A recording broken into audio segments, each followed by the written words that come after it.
और जहाँ पहले 10 से अधिक भाषाएं पहले थी, अब 20 से अधिक भाषाओं को भारतीय संविधान में दर्जा दिया गया है। क्योंकि जिस प्रकार से भारत एक बहुलवादी संस्कृति रखता है, यहाँ पे मल्टीकल्चरलिज्म है, यहाँ पे बहुत धर्म के संप्रदाय के लोग रहते हैं।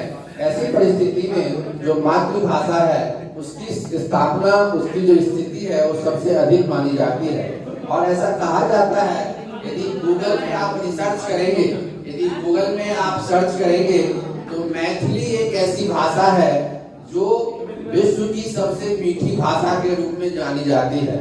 और मैथिली जो है बिहार के मिथिला जगह से आता है और कहा जाता है कि मिथिला और अवध में जो अयोध्या है उसमें एक ऐसा रिश्ता है, क्योंकि माँ जानकी मिथिला से आती हैं और राम जी अवध अयोध्या से आते हैं। और यही कारण है कि अभी 22 जनवरी कल जो प्राण प्रतिष्ठा होगी, वहां से कई सारे भार आए हैं। भार जिसको आज आप लोग गिफ्ट के रूप में मानते हैं, वो कई सारे भार गिफ्ट आए हैं और एक इनका पारंपरिक और सांस्कृतिक संबंध रहा है। भाषा हमेशा एक ऐसा माध्यम है जो व्यक्तियों को अपनी मूल भावनाओं को व्यक्त करने के लिए अलग अलग वर्णाक्षरों से हम अपनी भाषाओं को विकसित करते हैं, बताते हैं, प्रेषित करते हैं। और चाहे अंग्रेजी की 26 लेटर हो, चाहे हमारे देवनागरी के लेटर्स हो, हम अपनी भाषाओं को उन अक्षरों के माध्यम से प्रेषित करते हैं। अब हम कवियों को आह्वान करते हैं, कवियों को बुलाना चाहेंगे। अर्जुन जी आप भेजे उन्हें। और मेरा यही कहना है कि जो ये कवि सम्मेलन है, इससे एक एक शब्द जो है उनके अर्थ और अनर्थ, शब्दों की ये शक्ति होती है।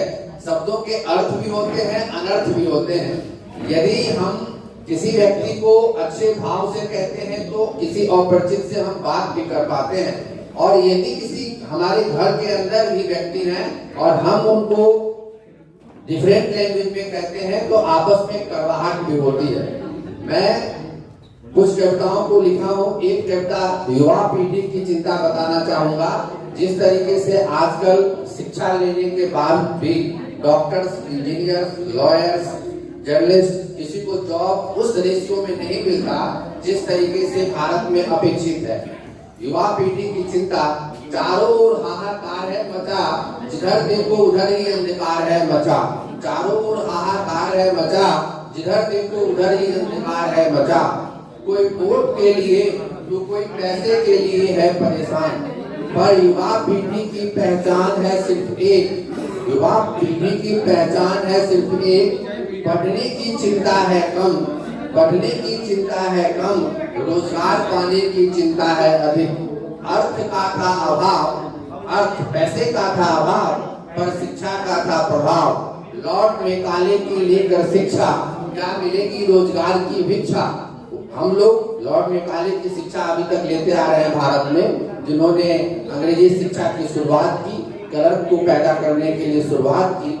लॉर्ड मेकाले की लेकर शिक्षा, क्या मिलेगी रोजगार की भिक्षा। बाजार में है मूल, बाजार में है मूल, बीए एमए का शून्य, चारों ओर हाहाकार है मचा, जिधर देखो उधर ही अंधकार है मचा।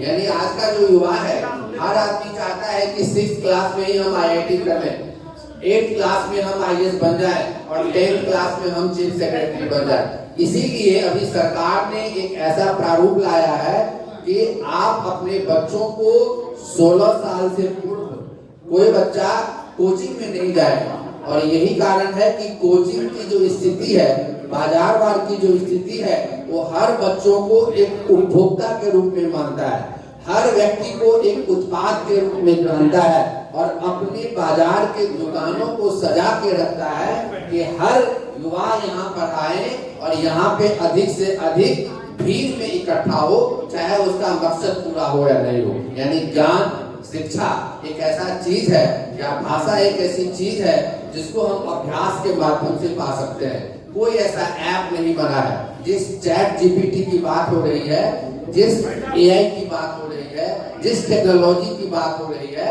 क्या वो हमारी जो भावनाओं को व्यक्त कर सकता है? तो मेरा उत्तर है इसमें बिल्कुल ही नहीं कर सकता। अब हम अपने कवियों को बुलाना चाहेंगे। आदरणीय नील गोरखपुरी जी, आप आए प्लीज।